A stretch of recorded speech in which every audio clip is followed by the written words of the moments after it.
What's going on, guys? Welcome back to another Diablo Immortal video. Today I want to talk to you about different builds inside of the game and what's actually important versus what may not be as important. I had two of my friends hit me up last night regarding their builds.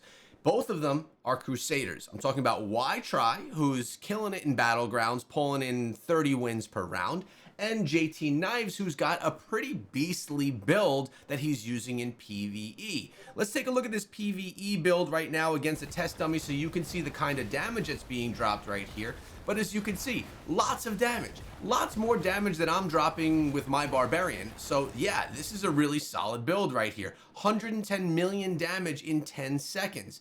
And when we take a look here, look at this. Over a minute's time, 501 million damage being done with that Crusader build. That's impressive stuff. Now, when I speak to him, he tells me that he's using this for dungeons and PvE.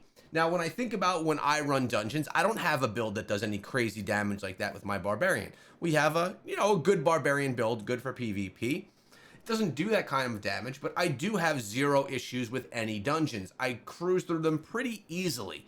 So my question is, one, is a build like this one that's dropping this kind of damage going to be sustainable in PvP? And this is the question that I posed to my boy JT Knives as well. How well does this stand up in PvP? Does it have the necessities to have the survivability inside of PvP? And is it even important to be able to drop that much damage in PvE? Because this game is built around ease of getting through stuff. Now, of course, you have Heliquary bosses. I could see a build like that being very valuable there, dropping a ton of damage really quickly. Challenge Rifts could be a really strong build for that as well. I actually just ran a Challenge Rift this morning because I'm slowly and incrementally making my way up one round at a time because I am below combat rating, as you can see. I'm not yet at 42,340. So it's a struggle for me to go one to each. So I could see a build like that that drops that much damage actually being quite valuable for those types of activities. But my question is it worth it? Is it worth having something that drops that much damage just for PvE related activities? I also do pretty well in Heliquary, able to take down, I think we're at the top level of Heliquary right now.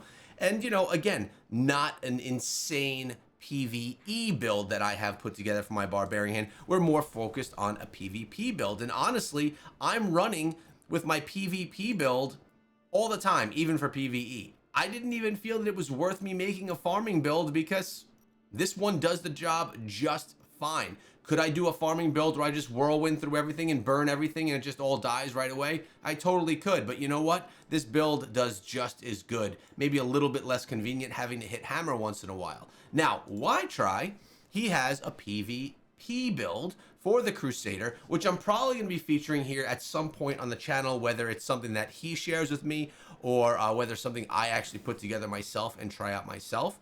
But at the end of the day, the question lies, is it worth doing this kind of stuff just for PvE? I guess the other question is, how many players really focus on specifically PvE related things? Now, if I look back to myself not long ago, I was an almost exclusively PvE player. I didn't do Battlegrounds at all. We were basically just spending our time doing open world stuff, doing activities, doing dungeons and things like that, just trying to progress the build, which of course I still do on a regular basis because, well, we have to, because of course we want to be able to continuously progress our build, right? But at the same time, I now see, and I'm kind of looking at things a little bit differently since I've started participating in PvP, I'm sorry. My goal is to be able to actually put builds together that can do well against other players inside of the game, not just against things in PvE, in the open world. Again, with that said, I really do like to be able to be fairly dominant in Heliquary and to be able to give back to the team and be able to hold it down for the squad so that we can pull in some of those victories with some enhanced survivability and the ability to drop a good amount of damage as well. So there's definitely purposes for both. But for me at this point in time, if I had to choose between putting a build together that's specifically for PvE or putting a build together that's specifically for PvP, I would choose the build for PvP, which is actually what I have done, because at the end of the day, PvP is the one that cannot work well with the PvE build, while PvE can still be done if you're focusing and you've invested in a PvP build, if that makes sense. All of us don't want to or are unable to upgrade all of the gems inside of the game that we want to for different builds. I know for me specifically, I focus on the few legendary gems that I am using right now. It's going with the Blood-Soaked Jade, I'm going with the Bottled Hope, the Gloom, we have Seeping Bile, and we have Void Spark. These are the 5 stars that I've pretty much invested in. I want to get a Rolling Thunder in here, and I actually have one. What is it? It's just a 2-star. But I don't know that it's worth redoing this stuff to put a Rolling Thunder in here and be able to get it up to rank 5 to awaken the slot. That's the issue, especially when we're trying to get all of these up. And as it sits right now, I've been working on getting my Blood-Soaked Jade up to a rank 6, because I want to take this up to 4 out of 5 stars. As you can see, I do have a Blood-Soaked Jade 4 out of 5. I just got to get that incremental log in and, progression into it so it can get that progress. So I guess the question lies, is it more important to put your build together for PvP or for PvE? And at what point is the damage just excessive, I guess you could say, for PvE?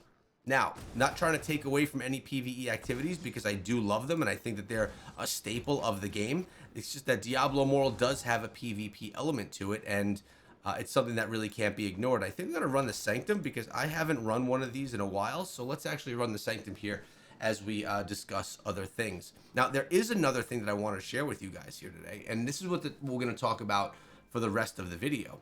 And let me share this with you right here. 1 second. There we go. And there we are. All right. Crypto Cosmetics Auction House. I saw this in the forum, and I found it quite interesting. We spend a lot of money in Diablo Immortal on cosmetics, on gems, etc. We know whales spend upwards of $100,000 to $200,000 inside of the game, which is pretty crazy if you ask me. And at the end of the day, when you sink it into the game, it's gone. One day, Diablo Immortal will be gone, hopefully not 10, 15 years from now. And all of your investment inside of the game is no longer there. You don't get it back. So we have Doria right here, who very well could be a big Web3 or crypto gaming advocate. I'm not sure. But they're talking about an auction house inside of the game, so you could actually sell your cosmetics. I'm not sure if they're really focusing on gems here. I think they really focused on cosmetics from Phantom Markets and be able to sell them on a market so you can get some of your money back. This is what Web3 gaming is all about. For those of you that don't know it, a lot of people think it's a scam. Actually, one of the people right down here said, "You sound like a snake with all this fraud going on, go away." That's because no one really believes in or trusts in Web3 gaming because of the scams that there were years back. There definitely still are scams here today. I actually have quite a bit of knowledge in Web3 gaming. That's not for this video though. But at the end of the day, I think it would be really cool for a way to be able to sell some of the items that you've had. So for me, for example, being someone that has maybe wanting to switch out a gem, maybe I don't want to use the Void Spark anymore, right? This is bound to my account. Maybe I don't want to use it anymore. What if I could sell this and get my money back and then invest it in upgrading my Rolling Consequence? That'd be kind of cool. Or even sell it and get my money back because I'm done playing Diablo Immortal. These are some cool elements of the game that that Web3 gaming does bring. This is what it's all about, ownership in Web3 gaming.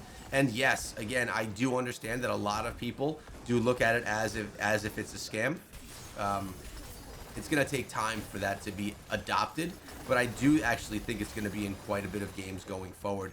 And you're not even going to know it. It's going to be inside of games, and people aren't even going to know that they're playing Web3 game because it's just part of how the game works. You're able to sell stuff, and you're able to own stuff, and you don't need to do any crypto-related things. It's just what it is, which is actually a good thing for the gamers, specifically in a game like this one, where we're spending a lot of money, and that money is really just in digital items that really have no value outside of your enjoyment in the game, which is why we play games at the end of the day anyway.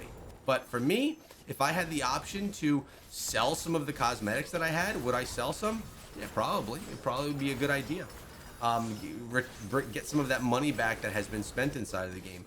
Or if I was spent, you know, let's say I spent $1,000 to upgrade a particular gem, and I decide that that gem is no longer fitting my needs and I want to do something different, wouldn't it be cool if I were able to then sell that gem and start over, or sell that gem and just take my family out to dinner or something cool like that?